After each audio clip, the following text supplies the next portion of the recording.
Comme je l'ai dit, l'examen strict suivi d'une description minutieuse donc, des œuvres, des sculptures, des masques, eh bien, nous permettent donc de regarder le Burkina Faso entre masques de type Bobo, masques de type Nuna Gurunsi Bouaba, masques de type Mouaga. Maintenant, à l'intérieur, naturellement, vous avez donc des sous-styles qui sont en fait, on va dire, des différences apportées par chaque groupe, puisque je l'ai dit au cours donc, de la conférence, le masque, la forme que vous voyez, elle est identitaire.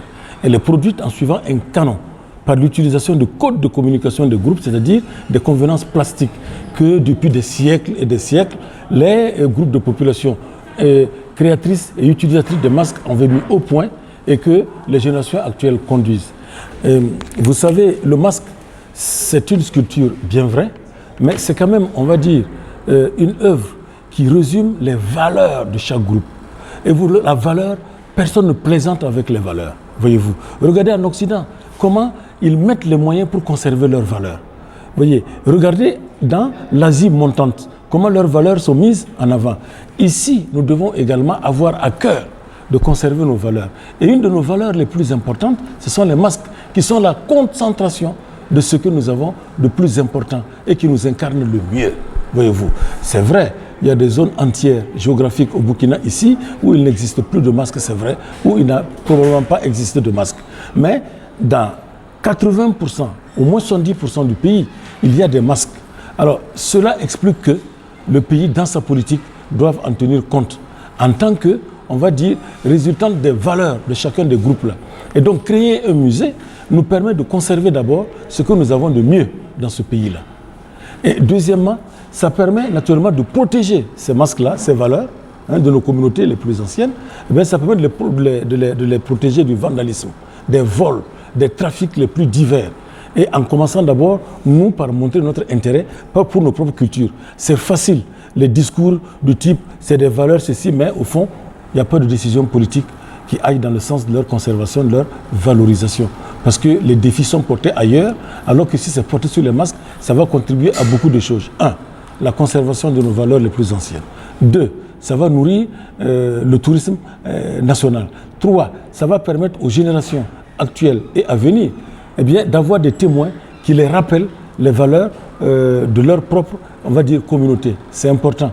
Et si parfois nous voyons que les jeunes sont portés sur d'autres valeurs, c'est parce que nous ne faisons pas suffisamment pour valoriser ce que nous avons chez nous en place. Le Burkina est le pays le plus riche en masques sur le continent africain. Donc le Burkina a le devoir de faire un musée comme celui-là, eh bien pour montrer à l'Afrique qu'il a du cœur pour ses valeurs les plus fortes. Je peux dire que c'est une chose qui échappe à beaucoup souvent. Ils regardent le masque, mais au fond, ils ne se posent pas la question de savoir pourquoi le masque. Le masque, ce n'est pas seulement cet être mouvant sur une aire et pour un culte donné.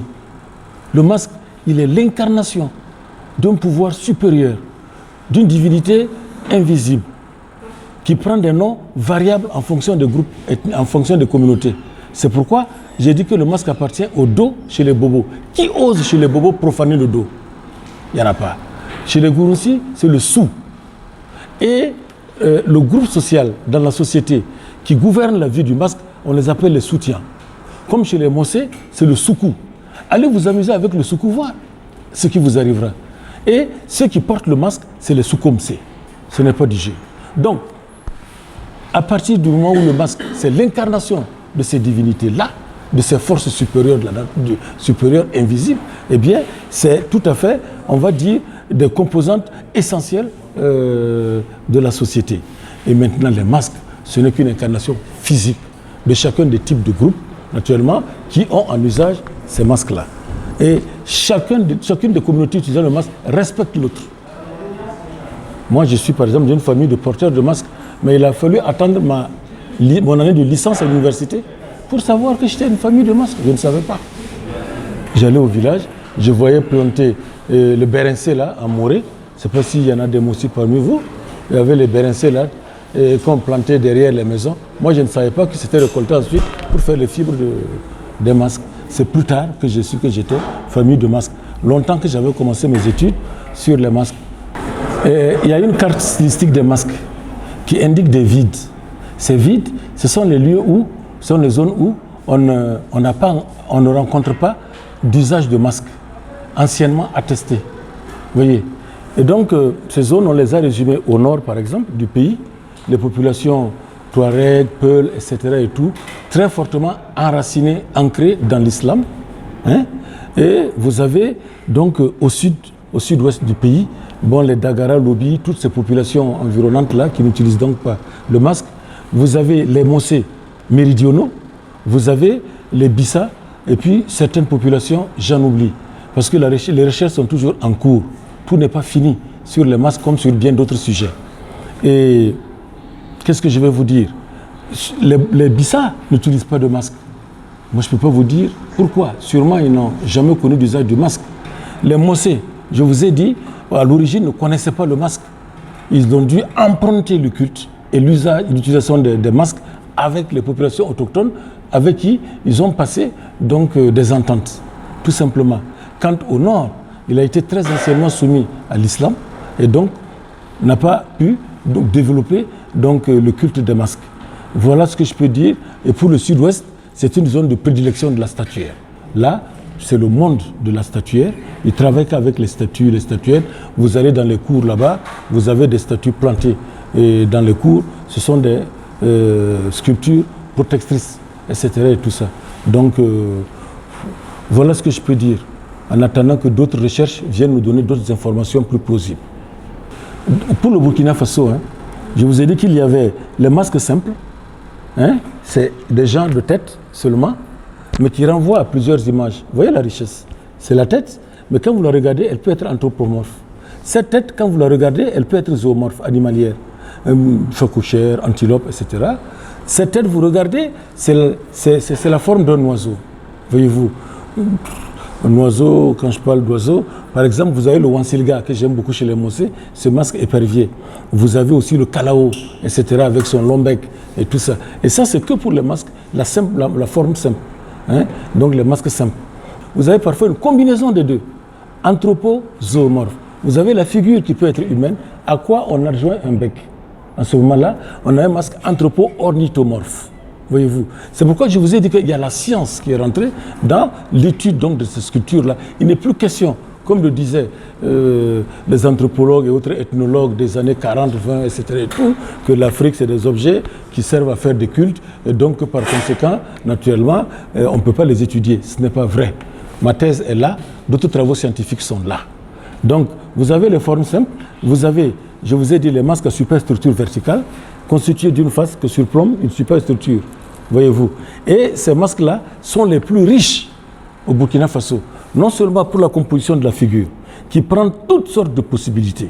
C'est un champ large de production artistique. Vous avez des faces qui sont anthropomorphes, l'image de l'homme. Hein, 2 yeux, 4 yeux, par exemple, bouche losangique, voyez-vous. Vous avez des masques, la face, elle est discoïde, comme chez les Gouroussi et chez les Boabé. Vous avez des masques, la face, elle est ovale, comme chez les Mossé du Yatenga. Vous avez des masques dont la face est bombée, comme à Kaya, comme à Tikare, etc. Ça, c'est que les faces, des masques à superstructure. Et il y en a ici infinie variété. Maintenant, quand vous étudiez la lame, la superstructure verticale, elle peut avoir plusieurs compositions et des plus riches possibles. Par exemple, vous prenez, par exemple, les masques Mossé. Hein, vous avez, je vous ai dit, présenté donc la carte stylistique du pays Mouaga. Vous avez donc au-dessus de la figure, vous avez des masques, vous avez des superstructures longues. Vous avez d'autres qui sont moins longues. Vous avez d'autres qui se développent en branches. Voyez-vous, celle de Kaya, par exemple. Vous voyez? Et les influences, je vous en ai parlé. Hein, une influence Dogon, une influence Kurumba, double influence Dogon et Kurumba. C'est vous dire comment les œuvres en elles-mêmes sont des documents pour l'histoire. L'œuvre comme ça, comme vous voyez, pouviez-vous savoir qu'il y avait l'histoire dans ces sculptures-là? Elles sont là, elles sont muettes, mais elles parlent. Il faut les interroger, tout simplement. Vous allez par exemple chez les Bobo, chez les Boaba et chez les Gouroussi, eh bien, vous avez donc une même manière de représenter les masques. Seulement, les Boaba sont beaucoup plus, on va dire, prolifiques dans la production des masques. Et là aussi, je l'explique dans mon texte, parce que chez les Boaba, ils ont la constitution sociale qui fait qu'il y a un groupe dans la société qui s'occupent spécialement des activités artisanales. Voyez-vous. Et vous avez les forgerons qui vont s'occuper du travail du fer, qui vont s'occuper de la sculpture.